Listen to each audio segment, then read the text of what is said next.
सकते हैं और अंतिम सत्र है, किस प्रकार जो मुद्दे हैं किस तरह से अंतिम सत्र में उठाए जाएंगे?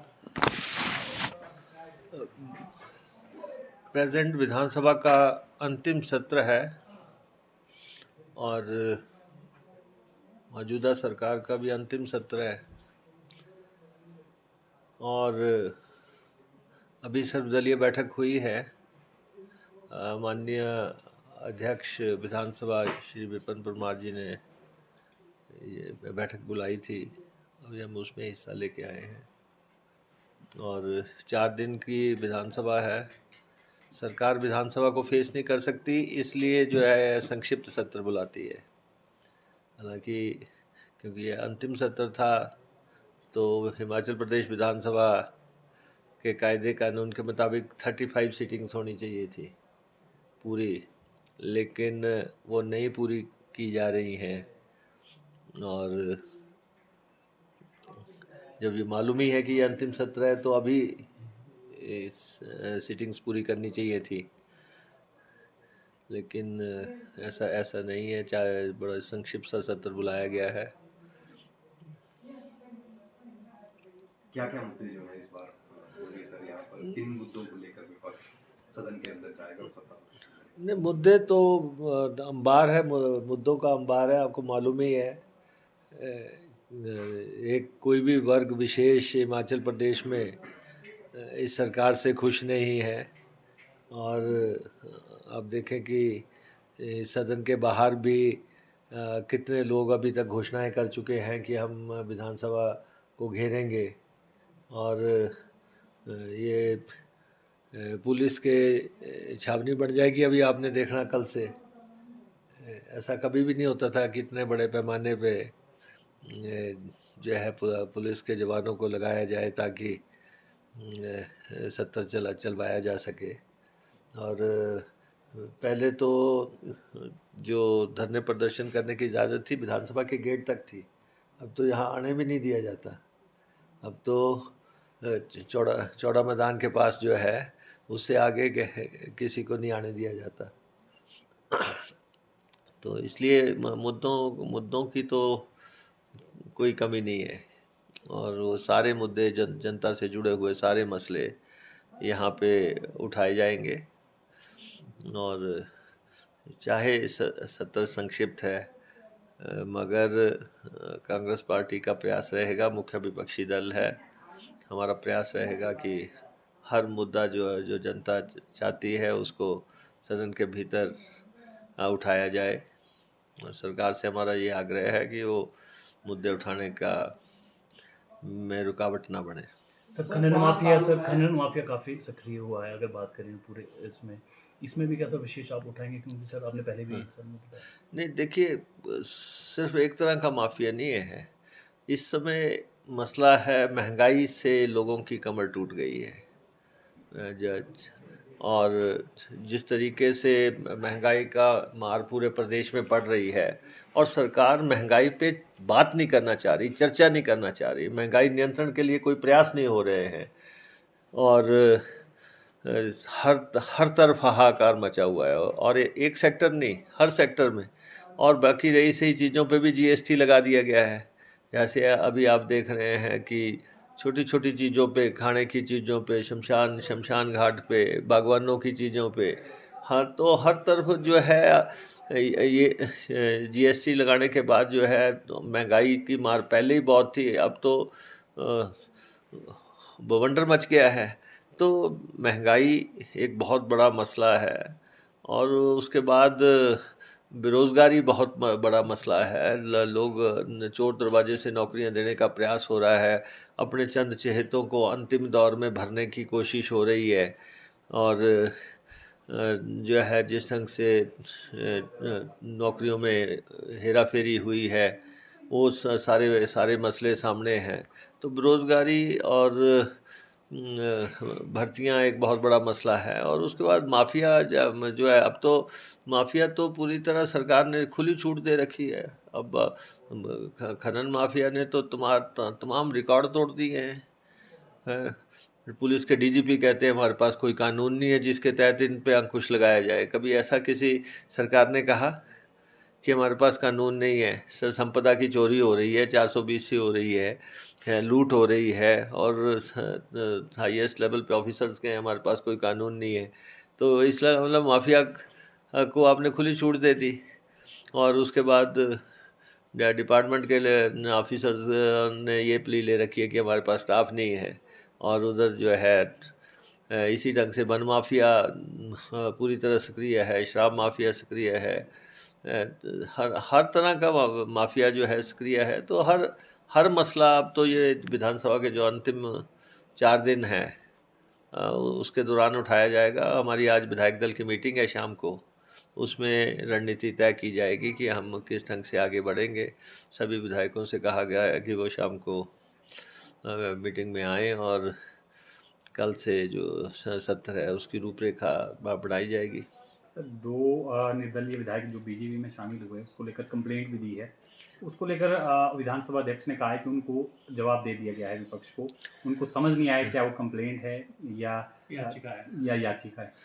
जब वकील के माध्यम से कोई याचिका दायर वो की जाती है तो सही तौर पे वो याचिका ही होती है, और ये सिर्फ मुझे लगता है अभी तक हमें कोई रिप्लाई नहीं मिला है। और निर्दलीय विधायक जो है कोई पार्टी ज्वाइन नहीं कर सकते, और उन्होंने खुलेआम ऐलान किया है कि हम भारतीय जनता पार्टी में शामिल हो रहे हैं। मुख्यमंत्री ने जो है उनकी ज्वाइनिंग करवाते इसमें साफ कहा है। तो इसलिए हमने पिटीशन दायर की है। अब देखते हैं कि स्पीकर साहब ने क्या कहा है। तो ये सारे मसले, अब सत्र शुरू हो ही रहा है तो ये सारी बातें चर्चा में आएंगी। बाकी हमारे 4 माननीय सदस्य जो है, जो कभी इस सदन के मेंबर रहे हैं, श्री सुखराम जी और श्री रूप सिंह जी, श्री मस्तराम जी और श्री प्रवीण शर्मा, ये लोग इस दौरान जो है इस संसार को छोड़ के चले गए। तो उनकी शोकोद्गार होंगे, उनको याद किया जाएगा, और उसके बाद सेशन होगा। सेशन के लिए कांग्रेस पार्टी पूरी तरह तैयार है, और पूरी ताकत के साथ और जनता के मुद्दों की जद्दोजहद की जाएगी। बहुत जनता के मुद्दे हैं। बाहर आप देखो, कर्मचारी ओल्ड पेंशन स्कीम की बात कर रहे हैं। हालांकि हमारी पार्टी ने ऐलान कर दिया है कि हम ओल्ड पेंशन स्कीम के पक्षधर हैं, और हम सत्ता परिवर्तन के बाद 10 दिन के भीतर जो है ओल्ड पेंशन स्कीम करेंगे। लेकिन सदन के भीतर भी ये मसला निश्चित तौर पे उठेगा, क्योंकि बाहर कर्मचारियों ने भी कॉल दे रखी है। हम उन कर्मचारियों के पक्षधर हैं। भारतीय जनता पार्टी ने ही इस पेंशन को बंद किया था, और राज्य सरकारों को विवश भी किया गया कि आप इसको बंद करो। लेकिन अब कर्मचारी ने जो है जब निर्णायक जंग इसके खिलाफ छेड़ दी है, तो हम इसके पक्षधर हैं। जैसे भी है उनको ओल्ड पेंशन से जो है का फ़ायदा मिलना चाहिए, और जितने भी मामले हैं उनको सदन के भीतर उठाया जाएगा। पिछले 5 साल में एक भी साल ऐसा नहीं गुजरा है जबकि जो बैठकें हैं वो पूरी हुई है, क्योंकि इस बार तो अभी 19 बैठकें ही होंगी, अगर 4 दिन भी होते हैं। तो क्या लगता है कि सरकार भाग रही है चर्चा से, या कोई और? नहीं, हमने शुरुआत में ही कहा कि सरकार सत्र को फेस नहीं कर सकती। सरकार जो है संक्षिप्त सत्र बुला रही है, चाहे बजट का सेशन हो, चाहे जो है मानसून सत्र हो, चाहे तीसरा सत्र हो, कोई भी सत्र आए, सरकार जो है संक्षिप्त करने का प्रयास कर रही है। सरकार सत्र को फेस नहीं कर सकती, इसलिए जो है संक्षिप्त कर रही है। और 35 डेज़ का एक मैंडेट है, उसकी एक सेंटिटी रही है, और सब सरकारों ने उसका पालन किया है।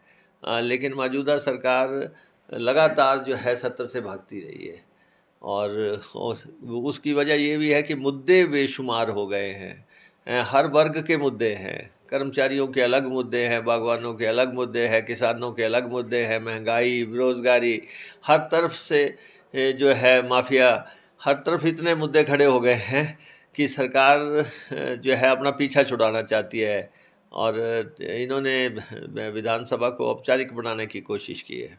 सर कन्नौज मुल्क वाले भी सर पिछले 1 साल से बैठे हैं, इनिशिएटर पे बैठे हैं। हाँ। क्या सर वो वाला मुद्दा भी आ गया, क्योंकि उनको भी काफ़ी टाइम हो गया सर, 1 साल से भी ऊपर हो गया सर उनको नहीं, देखिए, इनिशिएटर पे। चाहे आउटसोर्स कर्मचारी हैं, हमने कहा है कि आउटसोर्स कर्मचारियों का बहुत बड़े पैमाने पे शोषण हो रहा है, और उनकी नीति की बात है, और उसमें से बिचौलियों को बाहर निकालने की बात है कि जो लोग ठेकेदार बना दिए गए हैं, पैसा सरकारी कोष से जाता है, बीच में ठेकेदार बड़े आराम से 2-3-4 हज़ार रुपये खा रहा है, तो और उन तक पूरा पैसा नहीं पहुंचता है। चाहे करुणा मूलक है, जिनके पेरेंट्स की डेथ हो गई अपने नौकरी के दौरान, उनको किस ढंग से नौकरी दी जानी है। 1-1 साल से लोग बैठे हुए हैं, संवेदनहीन सरकार है कि जो है बिल्कुल नज़रअंदाज कर रही है।